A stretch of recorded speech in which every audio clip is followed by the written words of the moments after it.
Якого біса? Ви, негідники, ще Путіна з Шойгу і Гіркіним на додачу не забудьте запросити до Києва.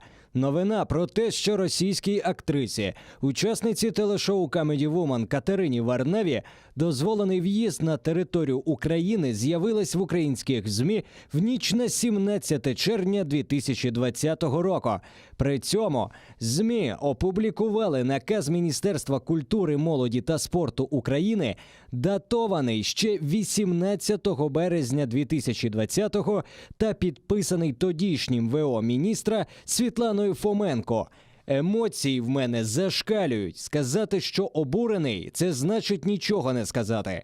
Можу тільки здогадуватись, яких епітетів будуть удостоєні ті, хто в черговий раз плює в обличчя всім, хто захищає територіальну цілісність України на фронті, зберігає відданість Україні в російських в'язницях, чинить опір російським окупантам в Криму.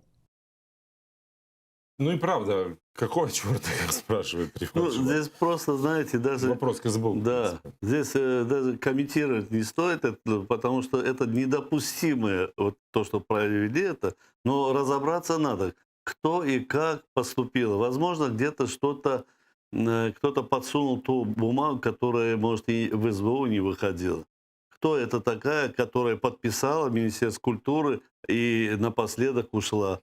Какая бумага у нее была? Пусть она покажет это СБУ, то, что значит, есть какой-то перечень. Пусть она должна была, Министерство культуры, они должны были это озвучить, показать, каким числом, датой и кем подписаны из СБУ. Потому что иначе нельзя это оставить вот просто так. СБУ, в свою очередь, я думаю, они отслеживают информационные потоки в Украине, они должны провести свое расследование и принять соответствующие меры. Виновных наказать. Это недопустимо.